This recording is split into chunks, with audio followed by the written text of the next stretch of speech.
Bonjour à tous. Aujourd'hui, j'ai décidé de consacrer cette première vidéo à un livre qui me tient particulièrement à cœur. Ce livre, c'est Sorcières, sages-femmes et infirmières, une histoire des femmes soignantes de Barbara Ehrenreich et Deirdre English, qui est publié par les éditions Cambourakis, collection Sorcières. Donc ce livre a été publié en février 2015 et son prix actuel est de 16 €. Alors, ce livre n'a pas de lien direct avec la Wicca ou la magie, faut le savoir, mais il présente une vision que je trouve très intéressante de l'histoire de la sorcellerie, de la chasse aux sorcières et de ses conséquences sur les avancées de la médecine et les découvertes médicales. Alors, d'abord, je souhaiterais donc revenir rapidement sur le contexte qui est très important pour comprendre ce livre. Alors, le livre en lui-même, il ne date pas de 2015, il n'a pas été écrit en 2015. Le fascicule original, puisque c'était un fascicule, date de 1973. C'est donc une réédition. C'était en particulier un essai, plus spécifiquement c'était un essai, qui ne peut se comprendre que dans le contexte précis du mouvement pour la santé des femmes dans les années 70 aux États-Unis, qui est un mouvement féministe, et ce livre a été écrit donc dans le cadre de ce mouvement. Donc je tiens à le préciser, c'est une mise en garde pour tous les anti-féministes ou pour tous ceux qui auraient du mal à supporter les critiques à l'égard de l'Église. Je vous conseille de passer votre chemin, ce livre n'est absolument pas fait pour vous. Voilà, après cette petite mise en garde, revenons sur le contexte. Donc à l'origine c'était un essai, ce que je viens de dire. Il avait donc vocation à être polémique, à choquer, à réveiller les consciences, à frapper les esprits. Donc il faut lire ce livre en ayant conscience de cela pour le comprendre.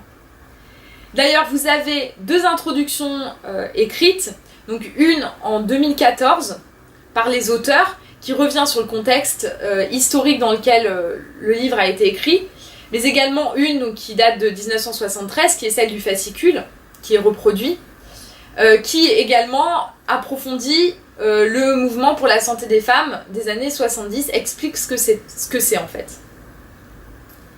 Donc il faut absolument lire ces deux introductions pour bien comprendre le livre et le contexte dans lequel il a été écrit.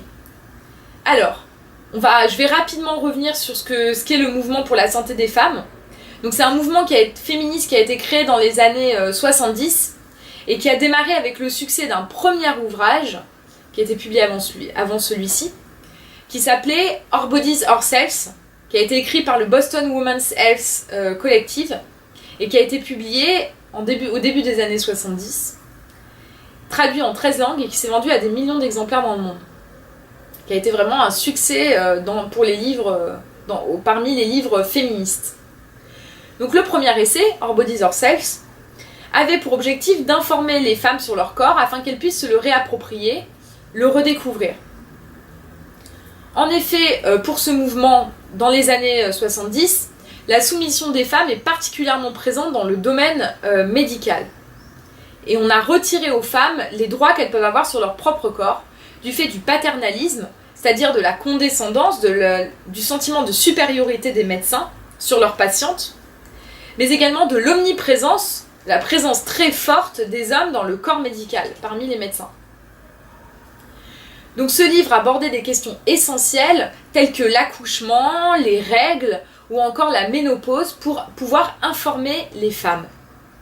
Donc le mouvement pour la santé des femmes s'est battu pour redonner aux patientes un vrai pouvoir de décision face aux médecins. Donc voilà pour le contexte. Mais le mouvement s'est également concentré sur la place des femmes en tant que soignantes. Et c'est en fait de cette question que traite ce livre Sorcières, sages-femmes et infirmières, une histoire des femmes soignantes. Car en fait, la problématique dans les années 70, c'était que l'accès au poste de médecin était réservé en grande majorité aux hommes, qui considéraient que les femmes ne pouvaient occuper que des postes subalternes à eux, qu'ils considéraient en tout cas eux comme subalternes, c'est-à-dire aides-soignantes ou infirmières. Ce livre visait donc avait pour but d'ouvrir les yeux des femmes sur leurs conditions de soignantes, et porte donc sur la prise de pouvoir des hommes, de la classe dominante sur la médecine et l'exclusion des femmes à cette époque, jusque dans les années 70. Alors, pour revenir, maintenant qu'on a vu le contexte, au livre en lui-même, donc il est assez court, il fait une centaine de pages, très exactement 120 pages. Voilà, donc il comporte quelques illustrations, comme vous pouvez le voir, des illustrations anciennes. Et il est divisé en deux parties. Donc la première partie, c'est sorcellerie et médecine au Moyen-Âge, la partie qui va nous intéresser plus spécialement. Et vous avez une seconde partie qui porte sur les femmes et l'ascension de la profession médicale aux États-Unis. Voilà. Donc pour rentrer un peu plus dans le détail, voilà le sommaire. Donc vous avez d'abord l'introduction à la seconde édition, donc c'est l'introduction qui a été écrite par les auteurs donc en 2014, qui précise le contexte et revient sur un certain nombre d'inexactitudes qui sont présentes dans le fascicule original de 1973. Donc ça, j'en reparlerai un peu plus tard. Vous avez ensuite l'introduction à la première édition qui présente le mouvement pour la santé des femmes. Donc ces deux introductions sont absolument essentielles pour comprendre le livre. Et vous avez ensuite donc la première partie, sorcellerie et médecine au Moyen-Âge. Donc la grande peur des sorcières, les crimes des sorcières, les sorcières en tant que guérisseuses, l'ascension de la profession médicale en Europe, la persécution des femmes soignantes et les conséquences. Puis vous avez la seconde partie, les femmes et l'ascension de la profession médicale aux États-Unis, le docteur entre en scène, le mouvement populaire pour la santé, les docteurs contre-attaquent, la victoire des professionnels, les sages-femmes hors la loi, la dame à la lampe, qui désigne les infirmières, et le docteur a besoin d'une infirmière. Voilà pour la seconde partie. Vous avez ensuite une conclusion, une bibliographie. La bibliographie comporte très peu d'ouvrages sur la sorcellerie et le Moyen-Âge. Je crois qu'il n'y en a que 3. Et vous avez une postface écrite par Anna Collin. Voilà pour le sommaire. Donc comme je vous l'ai dit, je vais me consacrer en particulier sur la partie qui concerne la sorcellerie et la médecine au Moyen-Âge, puisque c'est un peu de ce thème traite cette chaîne. Donc cette première partie. Le livre présente une théorie sur la chasse aux sorcières. Il explique que la grande majorité des femmes désignées comme sorcières durant l'Inquisition étaient pour la plupart non pas des praticiennes de la magie telle qu'on l'entend, ou des personnes avec des troubles psychiatriques, ce qui aurait pu être possible, mais des guérisseuses, pour la plupart, au service de la population paysanne. Donc ces femmes avaient un statut particulier dans les villages. Les classes populaires ne pouvaient normalement s'en remettre qu'à Dieu pour guérir ou soulager leurs souffrances, ce qui était souvent insuffisant. Et ces femmes étaient guérisseuses, sages-femmes, parfois curteuses, c'est-à-dire qu'elles faisaient les avortements. Et elles apportaient donc des solutions à la population paysanne que l'Église ne pouvait pas apporter à cette époque. Les guérisseuses connaissaient justement de nombreux remèdes dont certains sont encore utilisés aujourd'hui, par exemple la digitale pour les problèmes cardiaques, ou encore l'ergot de seigle pour soulager les douleurs de l'accouchement. Donc le livre explique que leur connaissance était très pratique et basée sur l'expérimentation, ce qui donnait des remèdes particulièrement efficaces. Ces guérisseuses avaient donc une place centrale dans les villages et un pouvoir certain sur les paysans, notamment en matière d'influence. Mais pour l'Église, en fait, elles éloignaient les paysans de Dieu, car la médecine populaire était fondée quand même sur la magie ou le mysticisme, un peu de superstition également, et puisait son origine dans des sources qui n'étaient pas compatibles avec la foi chrétienne. Par exemple, on sait que si certaines utilisaient des prières chrétiennes, d'autres pouvaient prononcer des incantations qui n'avaient rien à voir, par exemple avec une décoction de plantes pour faire baisser la fièvre. Et ça allait clairement à l'encontre du dogme de l'Église, des croyances incontestables de l'Église. Et en plus, il ne faut pas oublier que l'Église enseignait à cette époque que Dieu envoyait parfois la maladie comme punition, et que dans ces cas, le repentir pouvait amener à la guérison. Et cette croyance a conduit à recourir à des pratiques comme la pénitence, le pèlerinage, comme étant des moyens de guérir d'une maladie. Et donc les guérisseuses empêchaient, en guérissant elles-mêmes, ces pénitences et finalement ne favorisaient pas le dogme de l'Église. Du fait de ce pouvoir qu'elles avaient, elles auraient été persécutées par l'Église. Et en plus, elles étaient souvent marginales, seules, vivant isolées du reste du village, avec un mode de vie très particulier que les autres femmes n'avaient pas.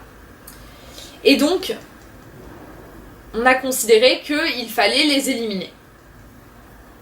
L'ouvrage, par ailleurs, décrit très bien le portrait typique de la sorcière. C'est une sorte de portrait robot qui a été dépeint par les chasseurs de sorcières. Et j'ai trouvé ça assez frappant, puisque quand on lit donc, le portrait qui est dépeint de ces sorcières, finalement, peu importe qu'elles fassent le bien ou le mal, il n'y a pas de magie noire, de magie blanche. La magie est condamnée dans tous les cas. Tout ce qui ne rentre pas dans le dogme de l'Église est condamné. Et c'est pas uniquement en termes de pratique magique, c'est également en termes de comportement. C'est-à-dire qu'une femme qui serait indépendante, qui n'aurait pas besoin d'un homme, qui ne vivrait pas sous le toit d'un homme, qui aurait une sexualité épanouie, serait considérée comme une sorcière et devrait être éliminée. Donc ça, j'ai trouvé ça assez frappant finalement. Et le livre explique très bien que ces femmes-là étaient visées tout particulièrement et qu'elles ont été éliminées pour ces raisons. Ensuite, c'est justement le cœur de l'ouvrage, en parallèle de ces guérisseuses qui existaient depuis très longtemps. Il y a une profession médicale masculine qui est née sous la protection des classes dirigeantes, des nobles et de l'Église. Donc les médecins qu'on va appeler officiels ou cléricaux, c'est-à-dire les médecins au sein de l'Église, ça peut être des prêtres, des moines, ont commencé à être formés, soit par l'Église en interne, soit par les universités au Moyen-Âge. Donc qu'est-ce qu'ils apprenaient eux? Contrairement aux guérisseuses, ils apprenaient le dogme de l'Église, les Écritures saintes, mais aussi les auteurs grecs antiques. Et en fait, ils n'avaient aucune connaissance des plantes, ni du fonctionnement du corps humain, puisqu'à cette époque, la chirurgie, ou les autopsies, ou les dissections de corps humains, de cadavres humains, étaient absolument interdits. Donc ils soignaient à cette époque selon la théorie qu'on appelle des humeurs, qui a assez largement démontré son inefficacité, voire même aggravé l'état des malades. Pour ceux qui ne sauraient pas ce que c'est que la théorie des humeurs, j'y reviens rapidement, c'est une théorie qui est à la base de la médecine antique. Et selon cette théorie, le corps est constitué de 4 éléments fondamentaux. Vous avez l'air, le feu, l'eau, la terre. Et ces éléments ont 4 qualités, chaud ou froid, sec ou humide. C'est très folklorique. Donc ces éléments s'opposent, d'accord? La terre s'oppose à l'air, l'eau s'oppose au feu. Et ils doivent coexister en équilibre dans le corps de la personne pour que celle-ci soit en bonne santé. Donc tout déséquilibre mineur entraîne des sautes d'humeur selon cette théorie, et tout déséquilibre majeur menace la santé du patient. C'est pour cette raison qu'à cette époque, au Moyen-Âge et même encore après, on pratiquait ce qu'on appelle les saignées. Donc on faisait saigner volontairement la personne pour rééquilibrer les humeurs. Il y avait aussi les diarrhées qui étaient provoquées pour purifier tout simplement le corps et rééquilibrer les humeurs. Or, c'est des pratiques qui sont excessivement dangereuses puisqu'elles aggravaient l'état du malade en l'affaiblissant. Donc ça, c'était la théorie qui était utilisée par les médecins officiels pour soigner les malades, qui n'était pas du tout efficace. Et donc les médecins officiels validés par l'Église voulaient forcément prendre le pouvoir face à ces guérisseuses. Et l'Église le voulait également pour assurer son dogme. Et ce qui s'est passé, c'est qu'ils ont voulu, selon l'ouvrage, donc selon ce livre, discréditer et éliminer les guérisseuses qui ne se soumettaient pas au dogme de l'Église. Et de cette manière, et en fait, ils les ont éliminées en organisant des chasses aux sorcières. Donc c'est la théorie qui est défendue donc, par ce livre. La chasse aux sorcières aurait pour origine la volonté d'élimination des guérisseuses. Et le problème de l'élimination de ces femmes, de leur assassinat, c'est que elle est à l'origine d'une très importante perte de savoir en matière de pharmacie et de connaissance des plantes, qu'on a mis très très longtemps à retrouver. En les condamnant, en fait, on condamnait leur savoir qui disparaissait avec elles, car en fait les connaissances étaient uniquement transmises à l'oral et de femme à femme. Donc on a perdu énormément en savoir. Donc ça, c'était pour la première partie que j'ai trouvée absolument fascinante. J'ai trouvé que vraiment cette théorie était très très très intéressante. Après, vous avez la deuxième partie de l'ouvrage qui ne concerne pas du tout la sorcellerie, qui est vraiment concentrée sur la médecine, et qui porte sur la monopolisation, la prise de pouvoir des hommes, de la classe dominante, au sein de la profession médicale aux États-Unis. Donc c'est un autre sujet, mais qui peut intéresser tous ceux qui s'intéressent à la question de la place des femmes et du féminisme. Donc cette partie, elle parle de la question de la concurrence au XIXe siècle entre les médecins réguliers, qui disposaient d'un diplôme à l'université aux États-Unis, et les guérisseurs indépendants, pour prendre le contrôle de la médecine américaine. Voilà, donc ça raconte véritablement la lutte d'influence des uns et des autres pour prendre le pouvoir. Donc ce sont bien entendu, sans surprise, les médecins réguliers qui vont emporter la bataille et seront à l'origine finalement de l'exclusion des femmes de la médecine, à tel point que le métier de sage-femme sera interdit aux États-Unis durant une très longue période. Et en fait, c'est ce que constate l'ouvrage, il n'est resté aux femmes très majoritairement que des postes d'infirmières et d'aides-soignantes, ce que montrent en fait les années 70, puisque les postes de médecins sont occupés à plus de 90%, je crois que c'est 93% en 1973, par les hommes, les postes de médecins. Et donc en fait, pourquoi les postes d'infirmières et d'aides-soignantes sont réservés aux femmes? C'est tout simplement une vision misogyne de la femme, selon laquelle elle est apte à n'être infirmière que parce qu'elle est douce comme une mère, et en même temps ferme comme une maîtresse de maison, c'est-à-dire qu'elle assure la discipline, mais qu'elle n'est absolument pas faite pour être médecin, pour la simple et bonne raison que pour être médecin, il faut être un homme, c'est-à-dire avoir du sang-froid, et autres clichés sur ce que peut être la masculinité. Donc voilà ce que dénonce finalement cette seconde partie. Alors, sur les bémols de ce livre. Donc comme je vous l'ai dit, le livre est très très intéressant puisqu'il présente une autre vision de la chasse aux sorcières. Après, il y a certaines choses à prendre en compte quand même, qui sont des bémols. Donc déjà, le livre, il n'est pas neutre, hein. Il est orienté très féministe, donc il rentre dans la lutte pour les femmes, pour les droits des femmes. Donc ça, il ne faut pas l'oublier. Il n'a pas vocation à présenter l'histoire de manière absolument neutre. D'ailleurs, les auteurs écrivent elles-mêmes que le livre a été écrit sous la colère et l'indignation, avec une volonté de frapper les esprits. Donc ça, c'est le premier point. Attention à la lecture. Ensuite, les sources, elles ne sont pas toutes exactes. Faut pas oublier que le livre a été écrit dans les années 70 et que les études historiques qui ont été menées par la suite ont apporté d'autres éléments concernant la chasse aux sorcières. Il y a deux choses que les auteurs ont notamment corrigées dans leur introduction qui a été écrite en 2014. Donc ça, je trouve ça très bien d'ailleurs qu'elles reconnaissent les insuffisances du fascicule de 1973, du fait c'est normal, du manque de connaissances à cette époque historique sur la chasse aux sorcières. Donc il y a plusieurs points qu'elle corrige. Je voudrais insister sur deux en particulier qui m'ont frappé. Le premier, c'est que le livre parle de millions de sorcières qui auraient été, de femmes accusées de sorcellerie qui auraient été assassinées durant les chasses aux sorcières. Or, les études historiques ont montré par la suite qu'en fait, il n'y aurait eu que entre guillemets, puisque c'est énorme, mais qu'il n'y aurait eu que des centaines de milliers de femmes qui auraient été brûlées, assassinées, pour des accusations de sorcellerie. Donc ça, c'est le premier point. Ensuite, il y a un deuxième point, moi, qui m'a marqué, c'est sur l'affirmation de l'existence d'une religion païenne organisée au Moyen-Âge. Donc le livre affirme que certaines femmes se seraient organisées, donc, pour pratiquer une religion païenne. Le livre se fonde sur les écrits de Margaret Murray, qui était donc une historienne, égyptologue, je crois, archéologue, qui s'est intéressée à la question de la sorcellerie au Moyen-Âge. Elle a affirmé dans beaucoup de ses ouvrages que, justement, il y avait eu donc au Moyen-Âge une religion païenne organisée par des femmes en coven, qui pratiquaient donc les sabbats.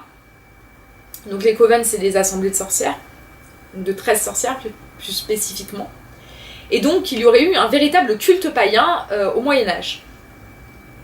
Or, on s'est rendu compte par la suite, certaines études historiques, qu'il n'y avait aucune preuve en fait d'une religion païenne organisée à cette époque-là, et qu'en fait, Margaret Murray n'avançait aucune preuve à ce sujet, aucune preuve véritablement historique de l'existence d'assemblées de sorcières.